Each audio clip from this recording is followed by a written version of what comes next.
Have you ever felt a quiet shame, just for wanting peace? Not for hurting anyone, not for betraying anyone, but simply for putting your needs first, for saying no when your heart whispered it wasn't safe to say yes. There's a guilt that doesn't shout. It doesn't need to. It lives like a shadow behind your smile, wrapped in the silence of every time you chose someone else over yourself, because you were told that's what love is. This kind of guilt is inherited, not chosen. You grew up learning that good means selfless, that the more you give, the more you are worthy of being loved, that love, to be real, must always cost you something. Maybe your time, maybe your voice, sometimes your soul. And so, you learn to shrink your needs, to apologize for your feelings, to feel guilty for being tired, for setting limits, for asking to be heard. You learn to overextend, to be strong, to keep the peace, even when that peace was built on the ruins of your own exhaustion. But here's the truth no one told you. Loving yourself is not betrayal. Choosing yourself is not abandonment. And honoring your own heart is not selfish, it is sacred. The idea that self-love is selfish is a distortion, a manipulation buried deep in the roots of conditional love. It's the residue of generations taught that sacrifice equals virtue and martyrdom equals love. But if love demands the death of your spirit, is it still love? Imagine a bird with broken wings, spending all her energy feeding other birds, never stopping to heal. She flies with pain, gives with empty wings, loves without rest, until one day she collapses mid-flight. Who catches her? No one, because no one sees the cost behind the kindness. And maybe that's you. Maybe you've been flying on broken wings, silently hoping someone would notice your quiet collapse. But what if the first person who needs to notice is you? What if true love doesn't begin when others accept you, but when you stop rejecting yourself? This isn't about vanity. It's not about becoming self-centered. It's about finally recognizing that your soul is not a servant to be used. It's a garden to be nurtured. You are not here to bleed for love. You are here to become whole. And wholeness begins with truth, with saying, I matter too, with listening to your inner voice when it says enough, with reclaiming the pieces of yourself that were scattered in the name of pleasing everyone but you. Because every time you betray your own heart just to be accepted, you abandon the one person who will never leave you, yourself. So pause, breathe. Feel how heavy it's been to carry the guilt of simply needing rest or space or silence. Feel how tired your soul is from saying yes out of fear, and no only when it's too late. And then let the guilt go. Let it dissolve in the light of this truth. Loving yourself is not selfish. It is the beginning of your return to freedom. Have you ever wondered where this voice comes from? The one that whispers, you don't deserve to rest. You haven't done enough. You come last. It's older than your thoughts, older than your childhood. It doesn't belong to you. Not entirely. It's a memory passed down through generations, woven into the fabric of those who came before you. This silent expectation to self-sacrifice, to pour from an empty cup, to prove your worth through your suffering. It's ancestral. Your mother carried it. Her mother too. Men wore it like armor. Women carried it in their bones. Some bore it out of duty, others out of survival. In many families, especially those shaped by trauma, war, poverty, or emotional silence, love was conditional. Affection was earned, and value came through what you did, not who you were. So your lineage learned to abandon themselves, to endure silently, to numb their needs, to be strong even when they were breaking. And somewhere in that long chain of survival, you were born, with a heart that still carries their whispers. You didn't choose this weight, but perhaps you're the one chosen to break it. Self-denial often feels normal because it was modeled as love. You watched people give until they disappeared. You saw your caregivers survive, not thrive. And you believed the lie, that to be lovable is to be useful, obedient, pleasing, selfless. But let's be honest, who benefits when you always come last? When you swallow your truth? When you burn out in silence? When your worth is measured by how much of yourself you erase? This is not humility. This is not love. This is inherited pain dressed as virtue. And the most radical act of healing is to stop the cycle. To begin loving yourself, not in rebellion, but in remembrance. Not to reject your roots, but to honor them by evolving them. Imagine your great-grandmother watching you now. Not with judgment, but with tired eyes, hoping you'll choose what she never could, to rest without guilt, to say no without shame, to choose joy over duty. When you love yourself, you don't dishonor your ancestors, you heal them. Because every time you break a pattern of silence or scarcity or people-pleasing, you send a ripple backward, through time, through blood, whispering to the women and men who came before you, "We are safe now. We are allowed to rest." This is the beginning of emotional liberation. It doesn't start with loud declarations. It starts quietly, with one deep breath, one firm boundary, one moment where you choose your soul over your survival mechanisms. You are not selfish. You are sacred. And perhaps for the first time in your lineage, you are choosing love that includes you. Have you ever looked in the mirror and thought, "I don't even know who I am anymore"? Not because you've changed too much, but because you've changed too little. Too little of you has been allowed to live outside the mask. We all wear one. Carl Jung called it the persona, the mask we present to the world to be accepted, to be loved, to belong. It begins as protection, but slowly, quietly, it becomes a prison. The smiling face when you're breaking inside, the helpful tone when you want to scream, "I can't." The caretaker who always says, "I'm fine," even when their soul is threadbare. The persona is not evil. It's a survival strategy, a way to avoid rejection, conflict, abandonment. But the more we invest in the persona, the more we abandon the self, the raw, wild, honest part of us that doesn't perform, doesn't pretend, doesn't please to be loved. And here's the tragedy. We spend years being who we think we should be, until we forget how to be who we are. How many times have you said yes when everything inside screamed no? How many parts of yourself have you silenced to fit someone else's comfort? How many pieces of your soul lie buried beneath approval, performance, and fear? The persona says, "Don't disappoint them," but the self whispers, "Don't disappear." Imagine your heart as a home. The persona invites guests in, cleans up the mess, lights candles, hides the broken things. But the self? The self sits in the back room, unseen, untouched, longing to be heard. That part of you is not wrong. It's not too much. It's not selfish. It's simply honest. And honesty is the first step toward freedom, because there comes a moment, quiet, sacred, when the mask starts to crack, when the smile feels heavy, when the applause no longer fills you.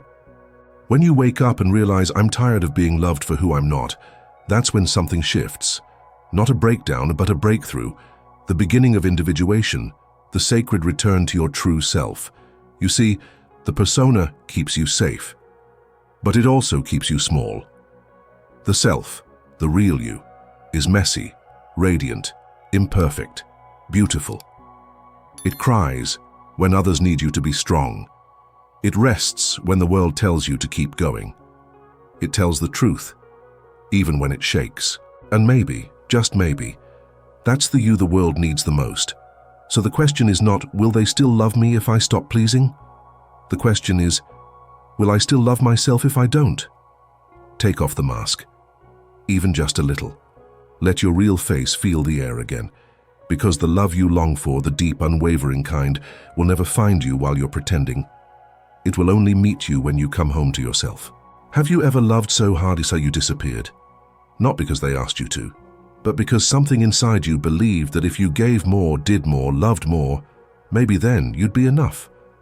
This is the shadow side of love, not the romantic, poetic version we long for, but the survival love, the kind that grows out of emptiness, not fullness, out of fear, not freedom.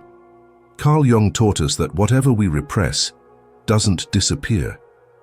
It becomes the shadow, the part of us we exile because we believe it's unlovable. And here's the truth that stings. Sometimes our love for others is just a beautifully disguised way of avoiding ourselves. We pour into them so we don't have to sit with our loneliness. We fix their pain so we can escape our own. We stay busy with their needs so we never have to ask, What do I truly need? This is not love. This is a quiet form of self-abandonment, one that looks like virtue but feels like vanishing. You become the rescuer, the giver, the strong one, and everyone claps until you collapse. Until one day you look around and realize no one is there for you in the way you've been there for them, because you trained them to believe you don't need anything, that you're fine, that you don't bleed. But you do. And beneath all your generosity, there's a hidden ache. Will someone ever choose me without me having to earn it? This ache is the voice of your inner child, the part of you that learned early on that love must be bought, proved, or performed. You were never too much. You were just surrounded by people too wounded to receive you. So you learned to give instead, to win affection by disappearing. But that story doesn't have to be your future. Imagine this. You're standing in a garden that you've spent years tending for others. Every flower planted, every weed pulled, every storm endured for someone else's comfort, someone else's joy. And then you look down and see your own patch of soil, dry, empty, untouched. That garden is your soul, and it's been waiting for you. Loving others is beautiful. But when it becomes a way to avoid loving yourself, it turns toxic, not to them, but to you. Because love to be real must flow in both directions. So ask yourself, when was the last time you gave to yourself the way you give to them? When was the last time you asked yourself how you're feeling? When was the last time you held space for your own pain without trying to fix it or hide it? The shadow isn't your enemy. It's the part of you that wants to be seen without conditions, and it will keep sabotaging your relationships until you stop using love as a way to abandon yourself. So pause, turn inward, hold your own hand. Say the words you've been waiting to hear. I'm here. I'm not going anywhere. I won't leave you again. This is the beginning of real love, the kind that doesn't need to be earned, the kind that starts with you. Imagine this: a bird, radiant and delicate, sits perched inside a golden cage. The bars glimmer in the sunlight. They're not rusted or broken. They're beautiful, decorated with ribbons of praise, etched with words like so generous and so helpful and so selfless. Visitors come by often. They admire the bird. They say, she's so kind, always there for everyone, so graceful in her giving. And the bird smiles, if birds could smile, because that's what's expected. That's what keeps them coming back. But what no one sees is that the bird hasn't flown in years. Her wings, once strong, now tremble with atrophy. Her song, once wild, has softened into whispers. Her eyes scan the sky, but she stays still, because the door of the cage is always open. She could leave, but she doesn't. Because the cage is kindness, because the cage is praise, because the cage is the only place she's ever felt loved. And maybe that bird is you. You've built your life around being needed. You've earned love by being the one who never complains, never rests, never says no. You've learned to smile through your pain, to nod through your exhaustion, to stretch yourself thin just to keep everyone else full. But here's the truth. Kindness that costs your soul is not kindness. It's captivity. We romanticize selflessness, but when it comes from fear, not freedom, it becomes a trap dressed in gold. Ask yourself, what parts of you have you locked away to be liked? Who are you when no one needs anything from you? What would happen if, just once, you said, "This time, I choose me"? The golden cage is seductive because it feels safe. You're adored there. You're valued. But only when you play the role. The moment you say, "I need," the moment you rest instead of rush, the moment you stop performing, the applause fades. But that's silence. That's not rejection. That's space. Space for your real self to breathe. Stepping out of the cage doesn't mean you stop being kind. It means your kindness is no longer currency. It means you give from overflow, not emptiness. And outside that cage, the sky is wide, the winds are honest. The song that's been buried in your chest begins to rise, raw, real, wild. You won't be everyone's favorite anymore, but you'll finally belong to yourself. So gently, tenderly ask yourself, what part of me has stayed caged for the sake of being seen as good? And then open the door. Because you were never meant to live adored, but unseen. You were meant to fly, to falter, to sing out of tune, to live, not perform. There is a world beyond the golden bars, one where love isn't earned through erasure, but met through authenticity. And that world begins the moment you choose yourself. There is a moment in every soul's journey when the silence becomes unbearable, not the silence around you, but the silence within you. The hush of a life lived for everyone but yourself. The stillness after years of saying yes when you meant no. The quiet ache that whispers, "This isn't who I came here to be." That moment is not a breakdown. It's a beginning. Because change doesn't always arrive as a roar. Sometimes it enters softly, like a breath you forgot how to take. Like a voice inside that finally says, "Enough."